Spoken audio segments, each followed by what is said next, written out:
అందరికీ praise దలాడండి. 1 year Bible completion అనే పవిత్ర ప్రయాణంలో నాతో కలిసి వస్తున్న అందరికీ సుస్వాగతం. ఈరోజు మన ప్రయాణంలో 138వ రోజైన మే 18వ తేదీ వాక్యాంశాలు యోబు గ్రంథము 17 నుంచి 19 అధ్యాయాలను ప్రార్థనాపూర్వకంగా మొదలు పెడదాం. మా ప్రియ పరలోకపు తండ్రి, మీ జీవ వాక్యంతో మమ్మల్ని మరొకసారి మీ పాదాల చెంతకు తీసుకొచ్చినందుకు హృదయమార వందనాలు. వినగలిగే చెవి, గ్రహించగలిగే హృదయాన్ని మీరు మాకు అనుగ్రహించండి. నా విమోచకుడు జీవించుచున్నాడు అని యోబులో ఇచ్చిన విశ్వాసాన్ని మా అందరిలో కూడా దయచేయమని, ఈ వాక్య భాగాలు వింటున్న ప్రతి ఒక్కరి హృదయాన్ని మీ సమాధానంతో నింపమని ప్రభువు పేరిట ప్రార్థిస్తున్నాను తండ్రి. ఈ వాక్యాంశాలు నిజంగా మీ హృదయాన్ని కూడా స్పర్శించినట్లయితే కమెంట్ బాక్స్లో ఆమెను చెప్పడం మర్చిపోకండి. యోబు గ్రంథము 17వ అధ్యాయము. నా ప్రాణము సమసిపోయెను, నా దినములు తీరును, సమాధి నా నిమిత్తము సిద్ధమై ఉన్నది. ఎగతాళి చేయువారు నా వద్ద చేరి ఉన్నారు.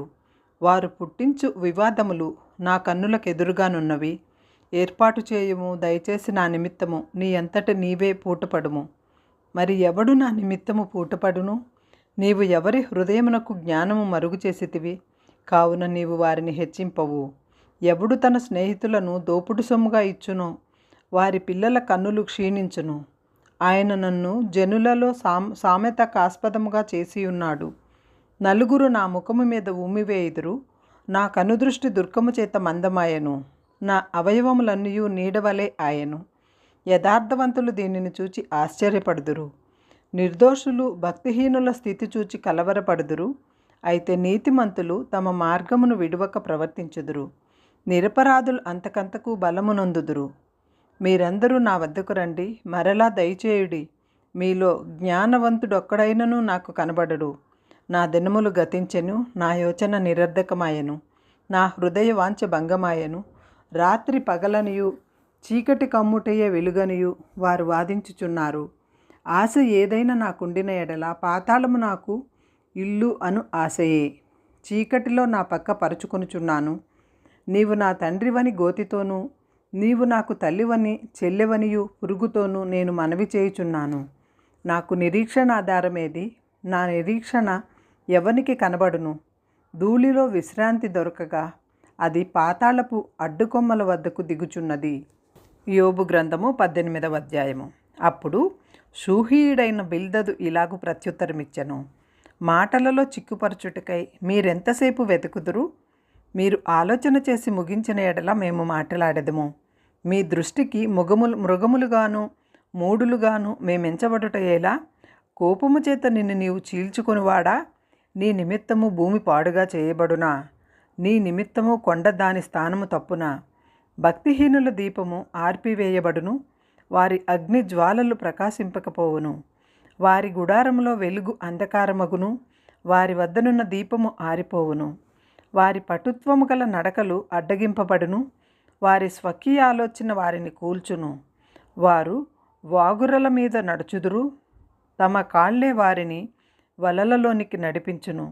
బోను వారి మడిమను పట్టుకొనును, వల వారిని చిక్కించుకొనును.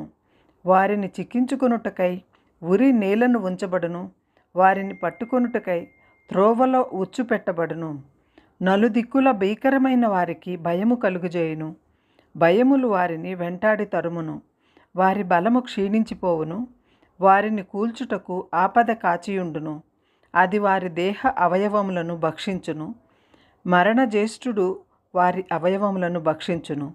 వారి ఆశ్రయమైన వారి గుడారములలో నుండి పెరికివేయబడుదురు. వారు భీకరుడగు రాజునొద్దకు కొనిపోబడును.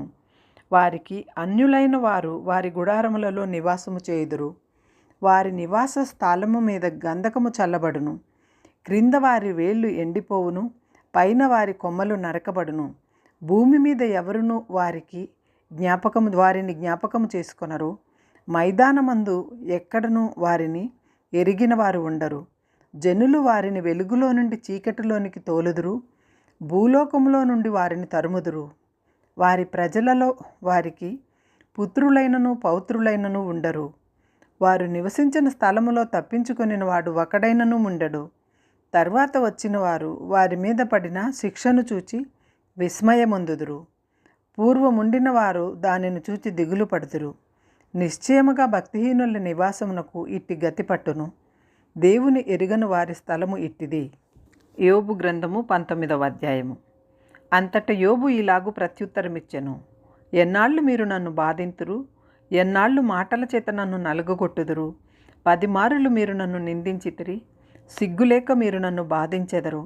నేను తప్పు చేసిన ఎడల నా తప్పు నా మీదకే వచ్చును కదా. మిమ్మును మీరు నా మీద హెచ్చించుకొందురా? నా నేరము నా మీద మీరు మోపుదురా? అలాగైతే దేవుడు నాకు అన్యాయము చేసిననియు తన వలలో నన్ను చిక్కించుకొనిననియు మీరు తెలుసుకొనుడి. నా మీద బలాత్కారము జరుగుచున్నదని నేను మొరపెట్టుచున్నాను, కానీ నా మొర అంగీకరింపబడదు. సహాయము నిమిత్తము నేను మొరలిడుచున్నాను, కానీ న్యాయము దొరకదు. నేను దాటలేకుండా ఆయన నా మార్గమునకు కంచె వేసి ఉన్నాడు. నా త్రోవలను చీకటి చేసి ఉన్నాడు. ఆయన నా ఘనతను కొట్టివేసి ఉన్నాడు. తల మీద నుండి నా కిరీటమును తీసివేసి ఉన్నాడు. నలుదిశలు ఆయన నన్ను విరుగగొట్టగా నేను నాశనమైపోతిని.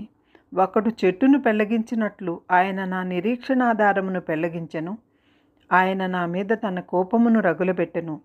నన్ను తన శత్రువులలో ఒకనిగా ఎంచెను.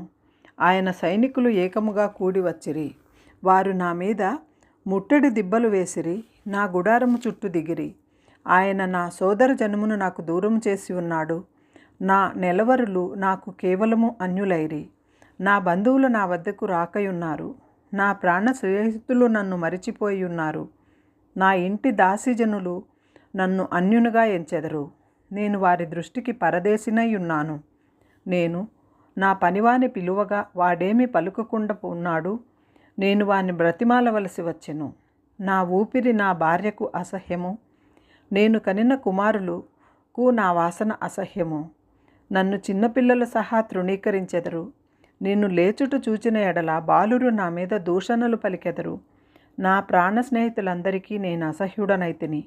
నేను ప్రేమించిన వారు నా మీద తిరగబడి ఉన్నారు. నా ఎముకలు నా చర్మముతోనూ నా మాంసముతోనూ అంటుకుని ఉన్నవి.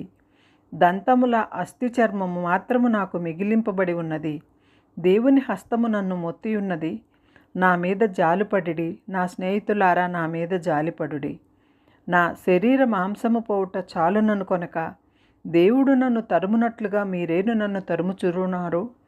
నా మాటలు వ్రాయబడవలనని నేనెంతో కోరుచున్నాను. అవి గ్రంథములో వ్రాయబడవలనని నేనెంతో కోరుచున్నాను. అవి ఇనుప పోగరతో బండ మీద చెక్కబడి సీసముతో నింపబడి నిత్యము నిలువవలనని నేనెంతో కోరుచున్నాను.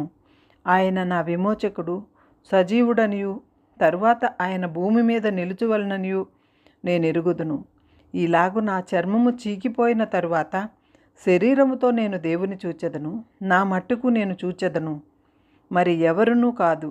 నేనే నా కన్నులార ఆయనను చూచెదను. నాలో నా అంతరింద్రియములు కృశించి ఉన్నవి. జరిగిన దాని కారణము నాలోనే ఉన్నదనుకొని మేము వానిని ఎట్లు తరిమెదము అని తలంచిన ఎడల మీరు ఖడ్గమునకు భయపడుడి. తీర్పు కలుగునని మీరు తెలుసుకున్నట్లు ఉగ్రతకు తగిన దోషములకు శిక్ష నియమింపబడును.